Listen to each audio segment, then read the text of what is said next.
Yeah, that would be great. I think a common theme just in American culture is a general, I don't know, being okay with distrusting our politicians to a certain extent. So how have you maintained your integrity while still having to compromise and work with other people throughout your career? Great, good question. And I'm going to repeat it here just for the sake of the radio recording. So the question was, and correct me if I don't get it quite right, but what I heard was, you know, it's very common for people to mistrust politicians now because of the way they behave and the way that they've been treating voters. And so what about my career, you know, is different that suggests that I would be different? And I would say a couple things. One is my track record. I'm by training a medical doctor. I now consider myself practicing political medicine because it's the mother of all illnesses. And you know, I come from a tradition of, you know, where honesty and integrity is really important, because otherwise, you know, people get into trouble right away if you're not, you know, working well collaboratively with people in the field of healthcare, which is really a team effort. And then I'd say, you know, my track record for accomplishing things is really working with grassroots movements to help strengthen them, to help give them focus and strategy. So the kinds of things I've been involved in are cleaning up the coal plants in Massachusetts, where we achieved the tightest coal plant regulations, shutting down very polluting mercury incinerators, which we were able to do in several communities. Working with the communities of color to achieve a statewide redistricting that vastly improved the representation in Massachusetts of communities of color. And the other thing I would say is that when I was courted by the Democrats, who said, you know, would you come over and run as a Democrat? You know, I said no, because the system has amply demonstrated that it is not capable of reform from within. And that was based on my experience with the Clean Elections Law, which we passed in Massachusetts. This was a voter referendum to clean up money in politics. The legislature would not pass it. You know, it established public financing for candidates who agreed not to take large donations. So we passed this as a voter referendum by a 2-to-1 margin.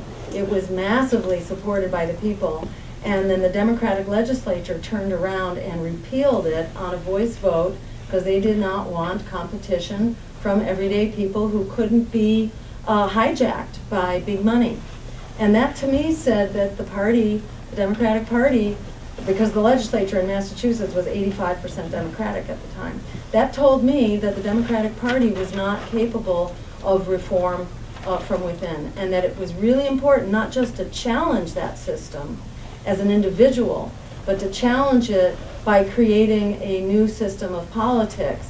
And the Green Party does not accept money from corporations. So we are the only national electoral party that is not poisoned by corporate money. Thank you. Other questions? Oh, okay, let's, how about you? I saw your hand first, Joe. This seems to be the year of the alternative parties. Syriza in Greece gets about 1/3 of the vote, and then they're up to 74% approval rating now. They did a very interesting thing, formed a partnership with a right-wing party. Podemos in Spain looks like it may be following the steps, and just today in Iceland they put 4 bankers in jail. And the Supreme Court in Iceland confirmed it. So, is this this party of yours now, you think you could do the same thing? And tell me what you think of Ralph Nader's convergence of the left and right. Yeah. Okay, great. Really good questions. And just repeating them for the radio broadcast. The question was basically we're seeing independent third parties and progressive parties in particular, people-powered parties, on the rise in Greece, in Spain, And, you know, are we part of that trend? And then a question about Ralph Nader's idea that the left and right actually have a lot in common and we can work together. And I would say simply yes and yes. And that's what's happening. And it is definitely, I think it's a wake-up call that societies that have been victimized by austerity, which is a terrible policy that essentially carves up public resources and our commons and sells them off usually at low prices to guys with deep pockets, to oligarchs. That policy has been a disaster. It's a disaster in Europe and it's a disaster here. And it's no surprise that independent political parties are rising up to fight that. And we are on that same trajectory. There is no evidence whatsoever that Democrats or Republicans are going to change the trajectory that we're on.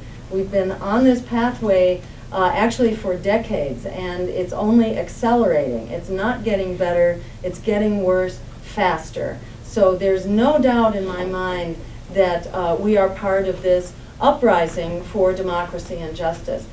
In the United Kingdom, it is the Green Party, which is that independent third party that is skyrocketing right now. So it's very much, I think, a part of the Green Party's future right now for that to happen. So I'm really excited, and I think that's exactly what we are looking to do. And I think Ralph Nader, he looks at what the left and right have in common, which is generally an anti-corporate agenda that we should not be ruled. It's not part of our democracy to be ruled by a few rich guys who are sort of, who've got the politicians in their pocket. And I think the left and the right share that. We share the stance that we should not be the policeman of the world. And again, this isn't all of the right, but it's some of the right. Shall we say it's the right that hasn't been totally brainwashed by Fox News or by Rush Limbaugh, who really drive the fear factor into a lot of people. But the numbers suggest that that's not a lot of people. It's not a majority. It's not, it's not even a third. It's like 25%. And that's the whole Republican Party. The right wing of the Republican Party is far less than that. So yeah, and in fact we are collaborating with the Libertarians right now as the Green Party and the Libertarian Party, and with Gary Johnson and his running mate from the last election, and myself and Sherry Hunkela. We're all together as part of a legal suit. We are suing the the Commission on Presidential Debates to open up the debates to qualified candidates. Yes. The American people support that. Fred, I saw you next. Yeah, one of the questions that I really had is that in order to be effective as a presidential candidate, there has to be a green wave, because, you can't be, if you achieve the presidency but you have no support in any of the other branches or even at the state levels, it's going to be very difficult to do very much. So what sort of work are you thinking about in terms of generating a green wave so we actually, as a party, have representation not only at the different levels of government? So the question for the radio audience was, a president has to work with Congress. And if I was elected as a Green president, how would we work with Congress? And the short answer is that it would take a green wave, in order to get elected as a Green president. And as part of the campaign, our intention would be to work with local candidates very much, so that we're doing joint campaigning and that we're using whatever power and scale the national campaign has to bring the focus of the press to help the Green Party train up local candidates and treasurers and campaign managers to help create that green wave. And whether that happens this election or whether we're laying the groundwork for the next election, it all drives in the same direction. And I don't think we have to decide that it is or is not going to be possible. A lot of people say, do you really think you're going to get elected this time? And I feel like we're going to do our darn best to make that happen. And however far we get is a victory. That is a victory by standing up to where we are right now and getting as far as we possibly can on the road to democracy and justice.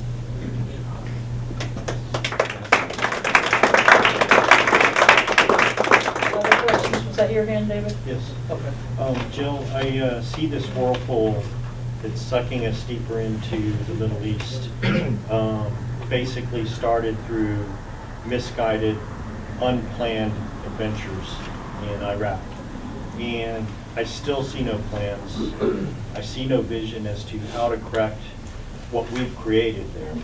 And my question to you is, if you had the opportunity, what kinds of things would you do to get us out and to help those people in those countries get themselves back to a position where they can live peaceful, sustainable lives? Great. So the question is, how do we get out of this cycle of violence in Iraq? How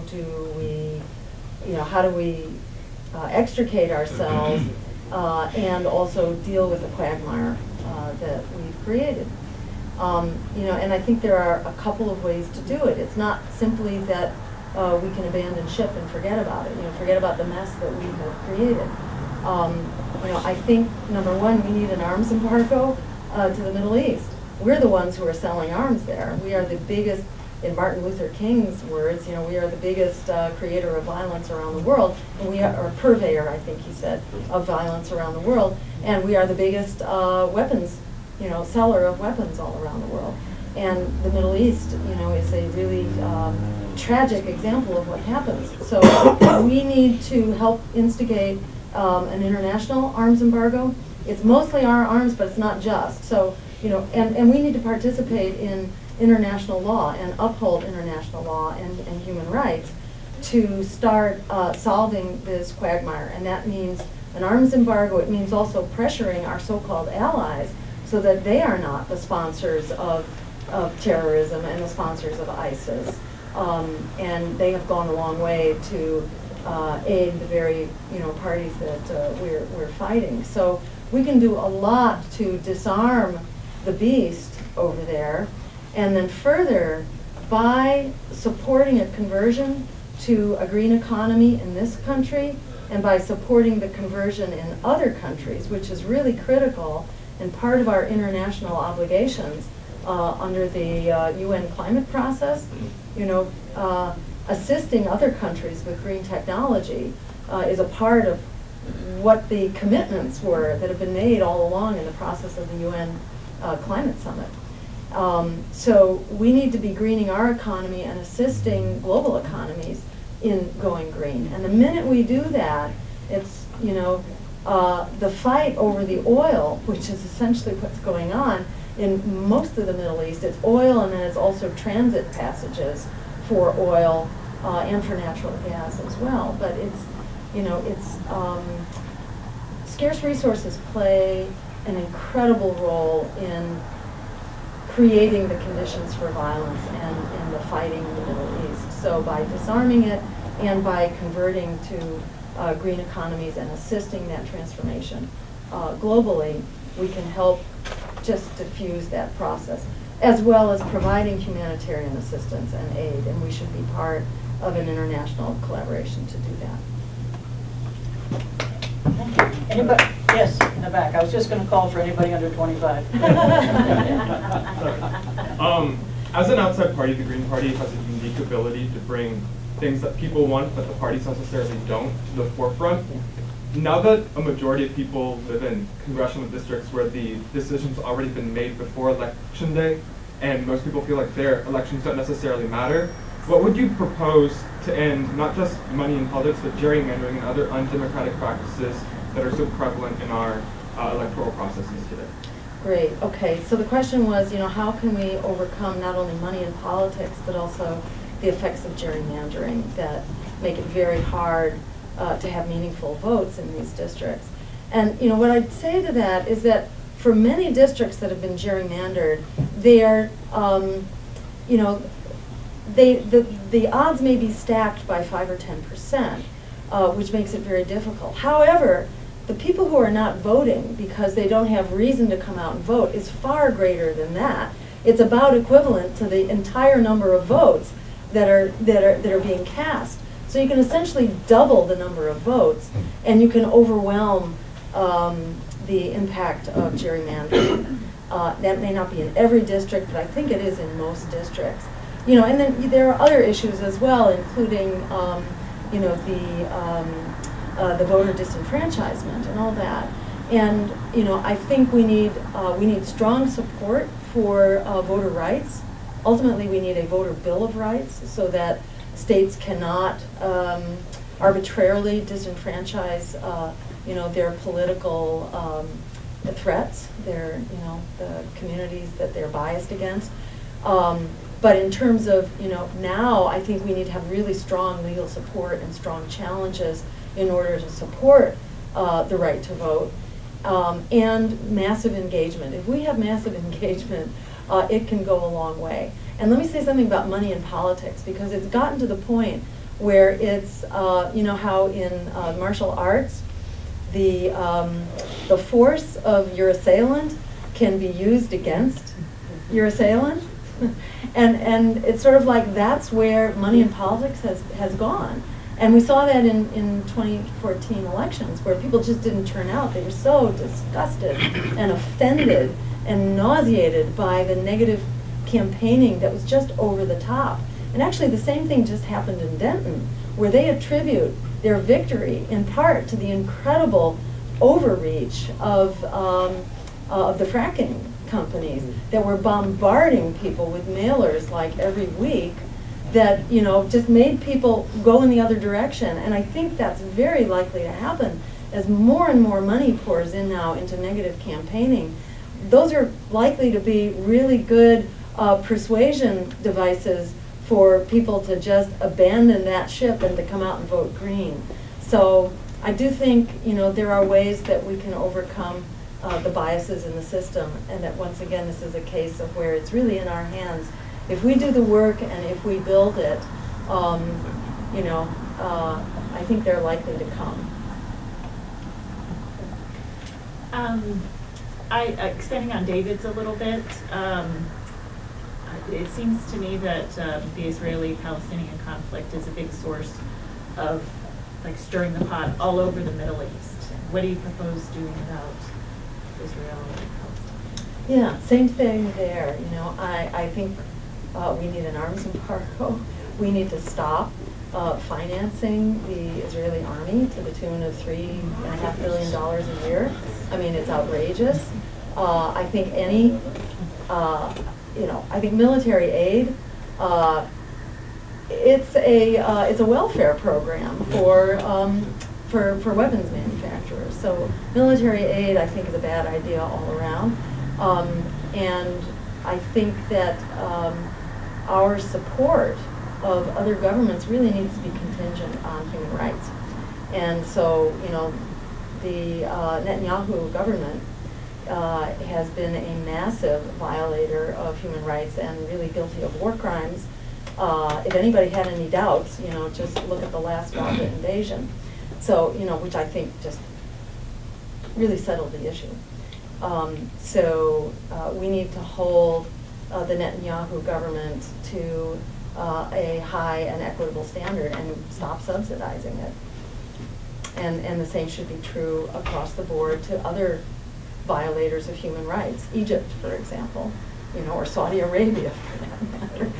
I mean, we need to apply human rights equitably across the board, and it needs to be the standard for our foreign policy, as opposed to where we can get cheap oil, So I don't think this is rocket science. And I'll also say that there are, the news came out like 2 weeks ago about who it is that's funding Netanyahu. Have you heard about this? Netanyahu gets like 95% of his money from the U.S. Netanyahu is an example of the reckless courage of the non-combatant. It's people who are not in Israel that are funding this vicious policy. And there's one person in particular, Sheldon Adelson, who single-handedly, he doesn't contribute money to Netanyahu, but he funds Netanyahu's press single-handedly. And I understand it's to the tune of $10 million a month, something like that. He pours an incredible, so it's so shocking that it's Sheldon Adelson who is the kingmaker in Israel. What does that say, about the state of democracy in Israel? And I think it's really incumbent on American Jews like myself, to just make this absolutely, unacceptable all around. It's plain to me that the largest problem on the planet is global climate disruption. Recently, or within the past few years, the United Nations and World Wildlife Fund submitted the results of a study of animals on this planet. Humans killed 1/2 of the vertebrate animals.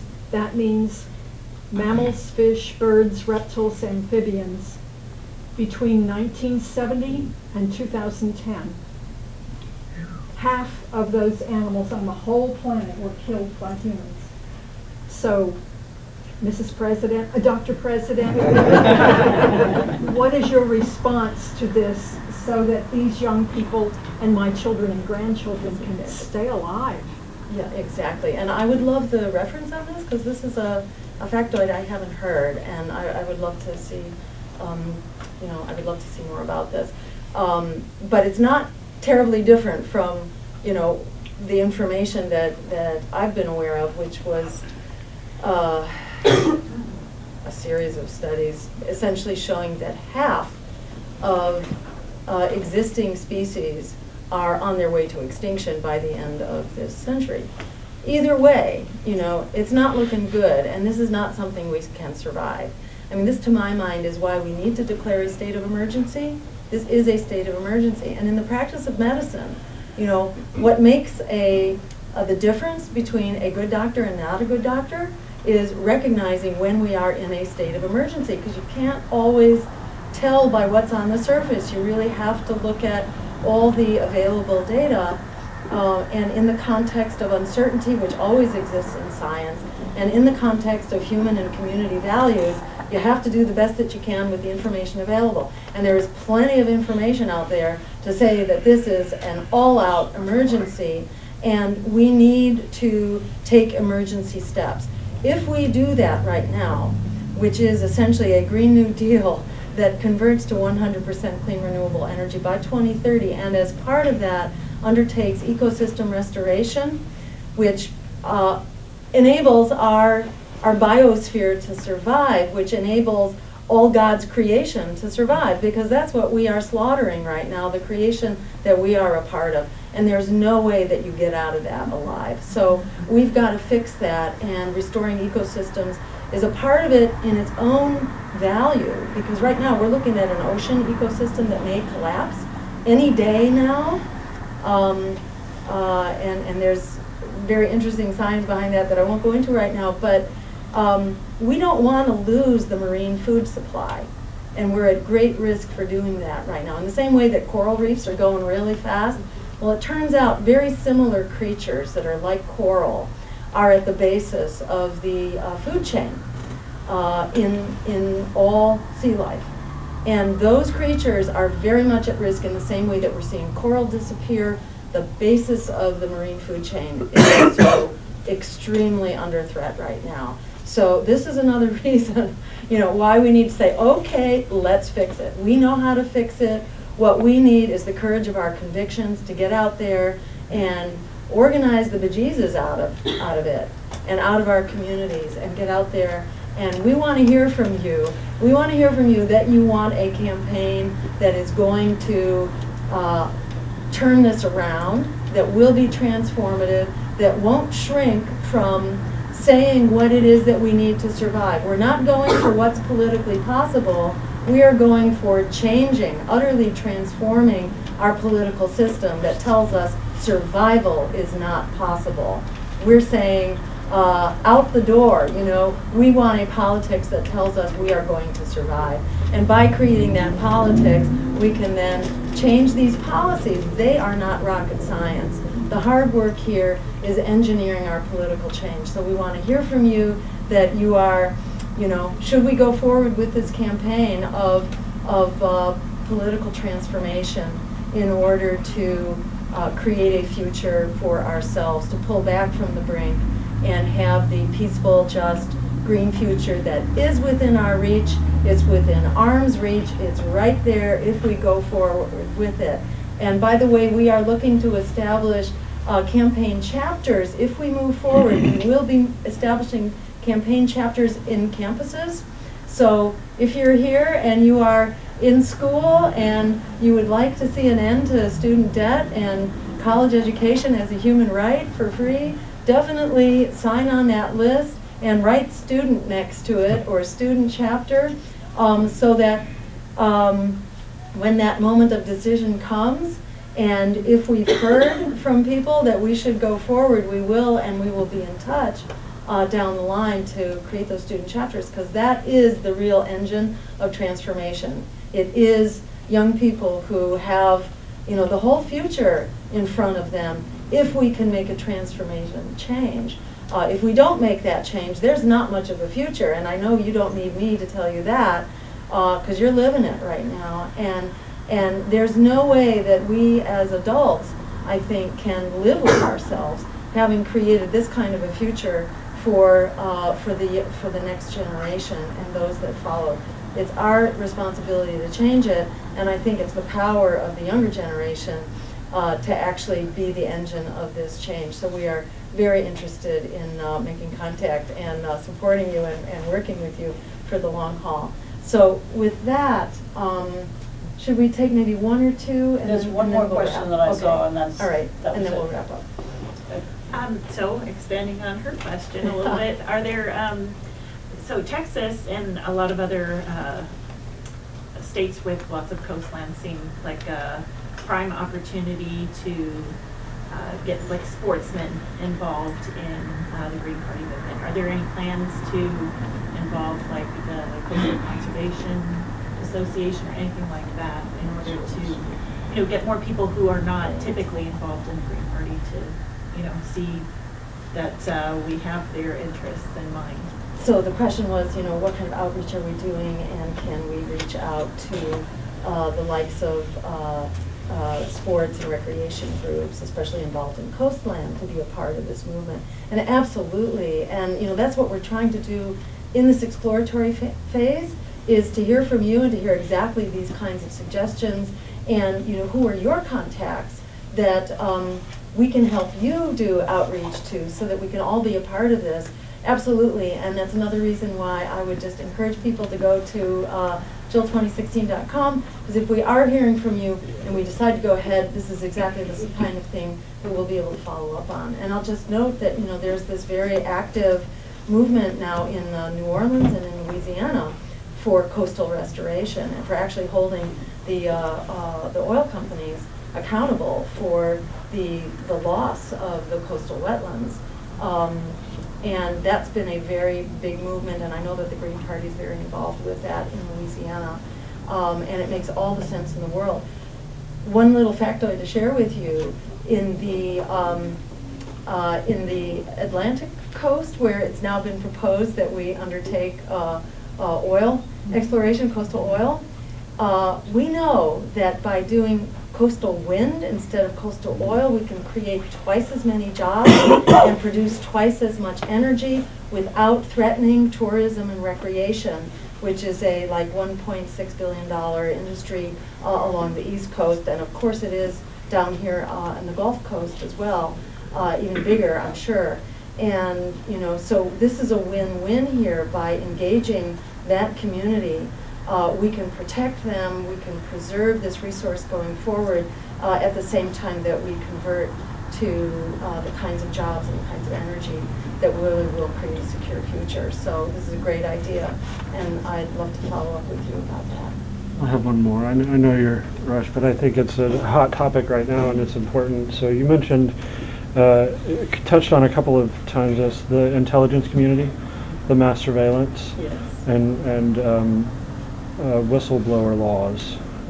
Could you speak around those Great. Yeah, so the question was around mass surveillance and the like persecution. the coups that you mentioned that we've been involved in the past few decades. That was often our intelligence communities doing that, not the U.S. government, so to speak. It's the intelligence communities, and often in association with other intelligence communities of other countries. So it just seems to be a growing problem. Yeah.